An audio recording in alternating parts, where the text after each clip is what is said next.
Prabu Parikesit, dan diceritakan di cerita itu beliau itu wafat karena akibat gigitan bisa naga taksaka. Secara rasa nih itu gede banget mas. Hawanya ibarat hawanya tuh gede banget, luar biasa gitu.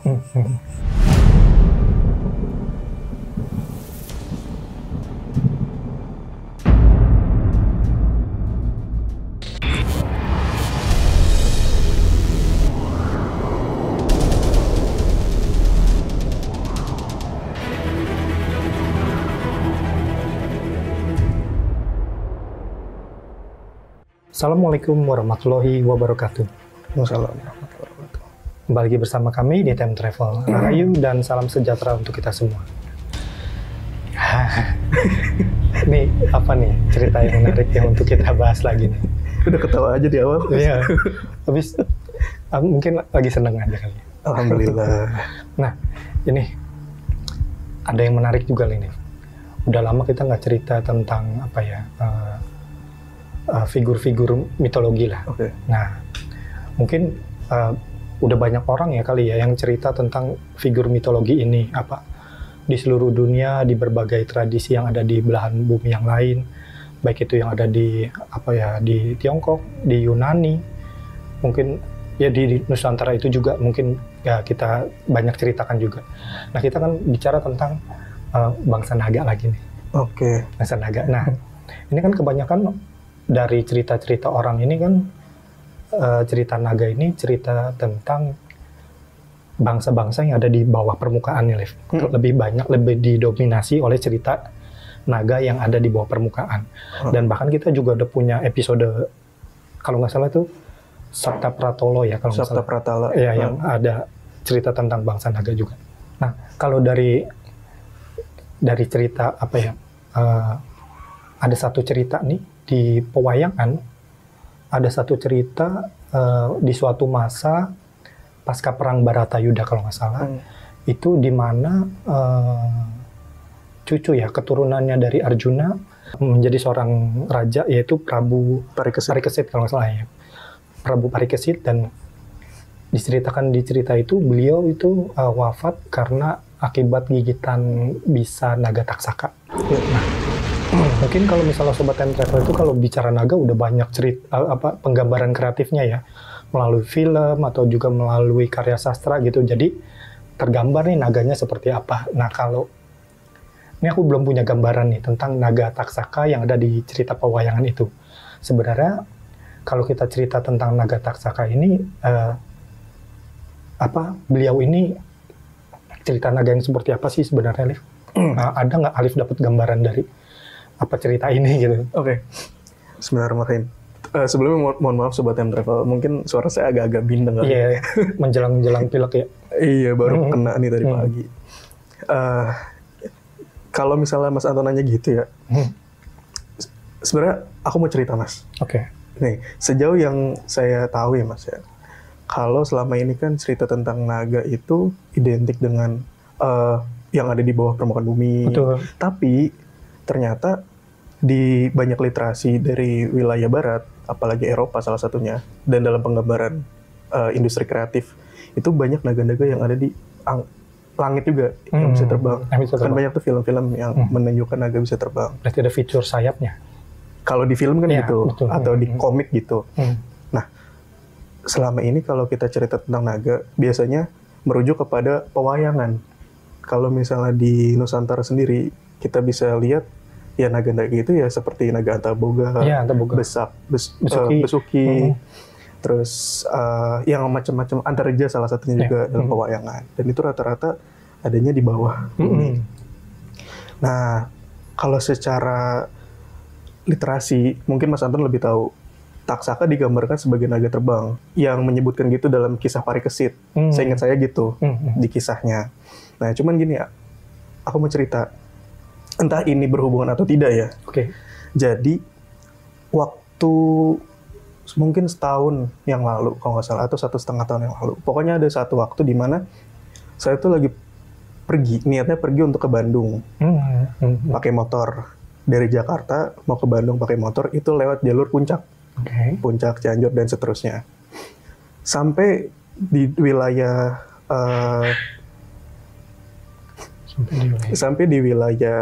Cisarua, saya berhenti di pinggir karena ngelihat ada satu fenomena di langit itu yang menurut saya unik dan cukup jarang terlihat. Nah, sebenarnya kita udah sempat angkat di episode yang cukup lampau, tapi entah Sobat Time Travel ingat atau enggak. Ini cuma mereview sedikit. Ada satu fenomena di langit itu kelihatan kayak di balik kabut awan itu seperti ada sosok besar yang itu kayak ada gambaran. Kalau saya mikirnya itu naga. Awalnya begitu. Sampai saya foto dan ada bukti fotonya kan. Nah, setelah itu ya udah berlalu gitu aja. Nah, makin kesini itu kan akhirnya jadi rasa penasaran karena emang ada ya naga yang di angkasa, karena kan rata-rata adanya di bawah. Gitu.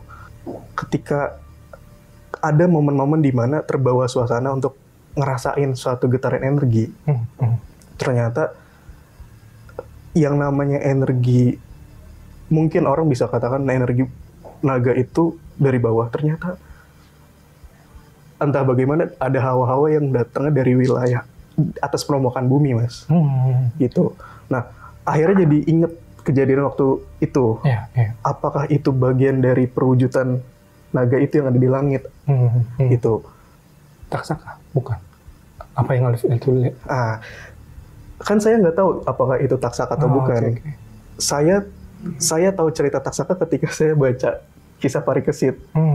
Dan kalau misalnya ngelihat fenomena-fenomena di langit, itu kan kita juga nggak bisa tahu, oh ini naga ini, ini apa sih? Nggak ada labelnya dan kita juga manusia biasa nggak tahu kan gitu.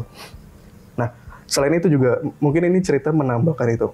Kadangkala ketika saya lagi jalan-jalan kemana-mana gitu ya, lagi pergi dari rumah mau kemana, itu kalau ngelihat langit, kadang suka terlintas sekelibatan apa istilahnya, gambaran-gambaran suatu energi besar yang ada di langit gitu, yang seolah-olah itu seperti sebuah aliran siklus atau aliran energi yang ada di langit, gitu.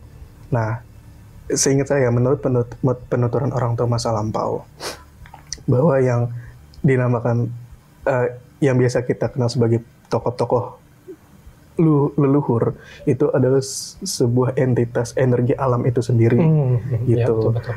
Dan bicara tentang bangsa naga, ternyata bangsa naga juga bagian dari manifestasi dari energi alam itu sendiri. Dan akhirnya sejauh yang saya ketahui bahwa itu bukan hanya berada di bawah bumi, tapi ternyata juga ada loh energi naga yang berada di atas permukaan bumi. Iya, karena gitu. Kan nih kalau misalnya ini ya, Alif kan kadang selalu cerita kalau misalnya naga itu salah satu manifestasi dari perwujudan jalur-jalur magma yang di bawah permukaan bumi ya. Makanya kadang agak bingung kalau misalnya Alif cerita bahwa taksaka ini keberadaannya di atas permukaan ya kan gitu.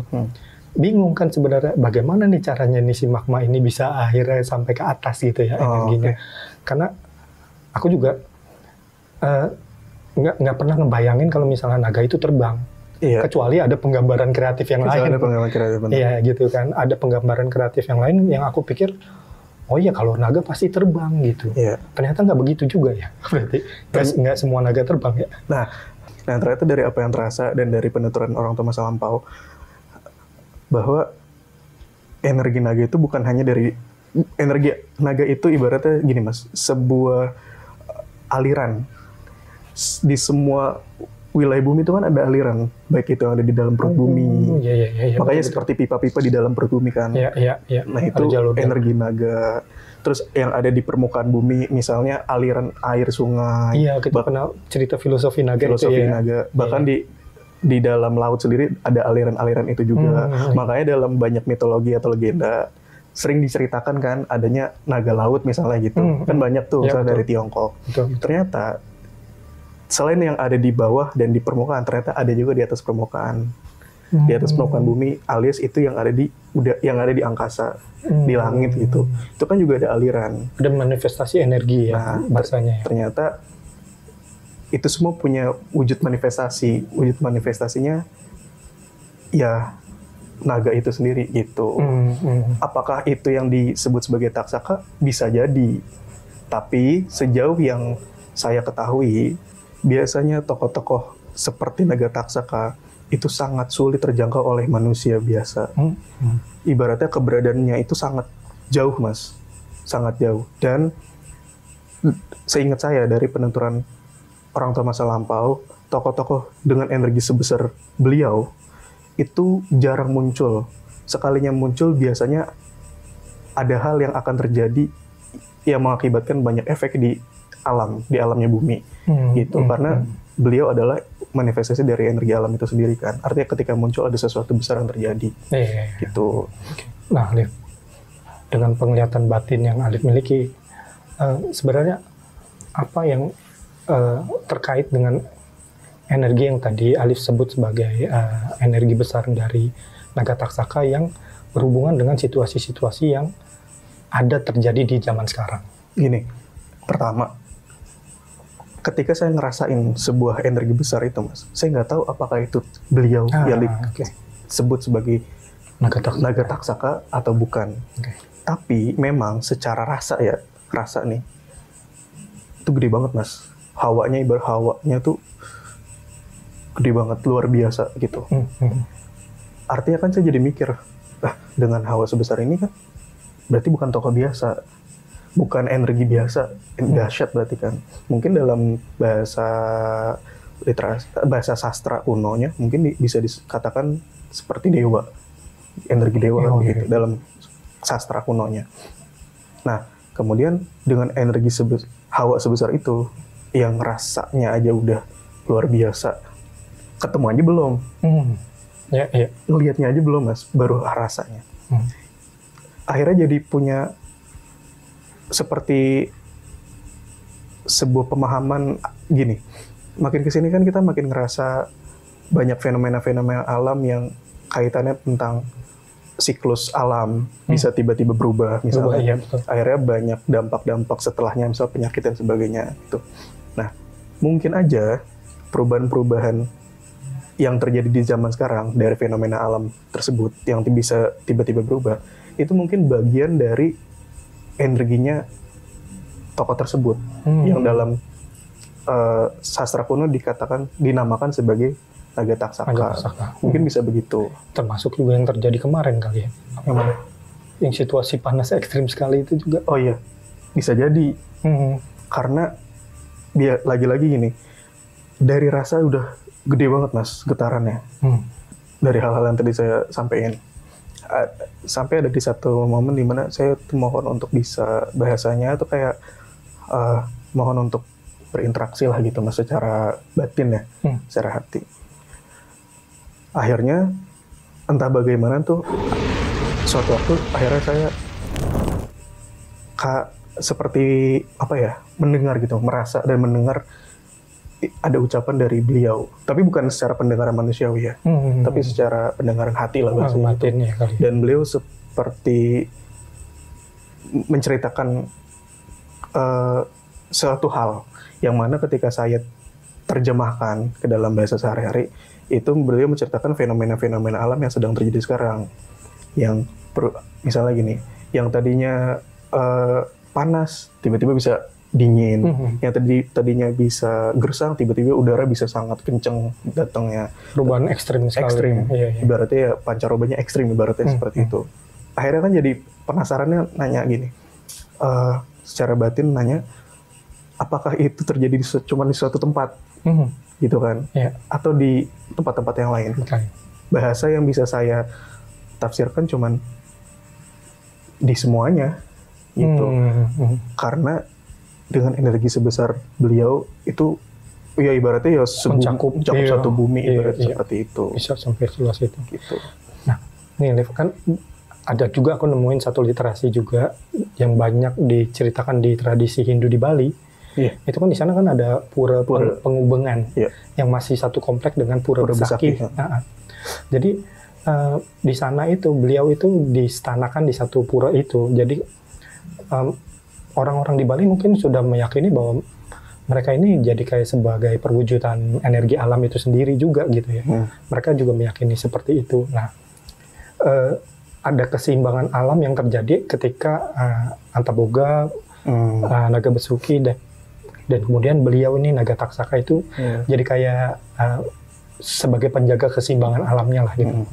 Nah, karena itu ada di Bali ya, aku jadi bertanya-tanya apakah beliau ini salah satu penjaga leluhur penjaga Nusantara yang pernah kita bahas itu sebelumnya gitu.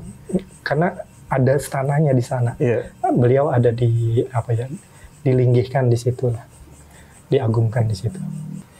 Nah, itu kalau menurut saya Mas, beliau adalah salah satu penjaga Nusantara juga gitu. Karena kan beliau energi manifestasi dari alam itu sendiri kan. Gitu. Cuman menurut saya lagi di Nusantara sendiri ceritanya sedikit. Mungkin lebih banyak disebutkan nama-nama tokoh seperti Naga Antaboga, Antareja, Naga Besuki, dan tokoh-tokoh naga yang lainnya. Jadi cerita tentang yang dinamakan Naga Taksaka itu sedikit. Iya, di sini mungkin lebih banyak di negara lain dalam legenda-legenda. Iya, kalau naga-naga terbang itu malah lebih banyak di Eropa tuh kalau. Banyak di Eropa. Atau di Tiongkok juga sebenarnya ada. Iya, di Tiongkok itu. Nah, misalnya nih terkait dengan pancaran energi beliau yang sangat besar itu. Nah, apakah ada fenomena yang aku sih menganggapnya mungkin karena mitologinya naga terbang itu banyak ada di Eropa. Nah, apakah fenomena alam semacam kayak gelombang panas itu, heat wave gitu, itu bagian dari energinya beliau juga, manifestasi energi beliau? Menurut saya sih bisa jadi begitu, Mas. Karena dari cerita yang tadi kita bahas, artinya kan beliau mencakup satu bumi kan. Betul. Ya bisa begitu. Karena sangat besar energinya dan mempengaruhi banyak hal gitu. Nih, kalau dari cerita literasinya tuh yang di wayang itu, yang ketika Prabu Parikesit digigit oleh bisanya beliau, itu kan sampai terbakar dan kemudian jadi hangus, jadi abu gitu. Benar-benar sedahsyat itu ya gitu. Maksudnya, kalau Alifta aja tadi menurut penuturan mata batin aja belum aja kelihatan gitu ya. Ini udah energinya udah sangat besar gitu ya. Nah, apa memang sedahsyat itu seperti yang diceritakan di wayang itu sampai musnah jadi abu? Kalau gini, cerita-cerita di wayang saya meyakini itu kan pasti itu benar adanya, Mas, di masa lalu. Terus diceritakan turun-temurun. Terus ketika dikisahkan di negara-negara di luar, mungkin di Eropa atau di negara lain, saya juga meyakini itu memang pernah ada sebuah kesaksian dari orang di zaman dulu yang mensaksikan secara spiritnya, lalu diceritakan, akhirnya sekarang jadi dikatakan legenda atau mitologi. Artinya dengan tokoh energi sebesar itu, ya bisa aja sesuai dengan cerita yang ada di pewayangan itu. Iya, dahsyat banget gitu. Nih, Liv, ini kan juga ada cerita nih, Liv, di tradisi kita. Ki Ageng Selo itu kan dulu kan pernah menangkap petir ya. Nah, ternyata petir itu manifestasinya adalah naga dari dua sosok yang udah sangat tua ya gitu. Dan itu kan sebenarnya juga akhirnya bahasanya ya, energinya disimpan kali ya, disimpan di satu pintu yang ada di masjid yang ada di Demak. Nah kalau dari cerita Ki Ageng Selo yang nangkep petir itu bagian dari mananya naga petir itu dari Taksaka? Gini, setahu saya, sejauh yang saya tahu, ketika ada energi besar sebesar beliau, Naga Taksaka, itu kan sangat jarang muncul dan ketemu sama manusia. Tapi beliau juga punya bangsa, gitu. Bisa jadi bagian dari bangsanya beliau itu yang kadangkala bisa bersinggungan dengan manusia. Salah satunya dalam kisah Ki Ageng Selo yang pernah kita cerita. Ki Ageng Selo ada petir, terus ditangkap sama Ki Ageng Selo, terus dalam kisahnya dibanting ke tanah. Terus muncul jadi kakek nenek, dan energi petir itu kemudian disimpan ke sebuah pintu. Pintu Masjid Demak, Masjid Agung Demak yang sekarang ada di Demak sana. Dan saya pernah ketika ngelihat, memang di situ ada ukiran naganya ada. Tapi kalau misalnya teman-teman bisa ngelihat atau siapapun bisa ngelihat, itu kayak ada petirnya, dan itu memang seperti hawa energi naga itu sendiri yang disimpan di sana. Tapi saya seperti baru dapat sebuah gambaran gini Mas. Tapi tentang petir itu sendiri punya cerita yang berbeda. Gitu. Mungkin itu bisa next diceritakan. Oke. Gitu. Nah ini menarik sih sebenarnya cerita tentang naga taksaka dan lainnya. Karena aku juga baru menemukan nih.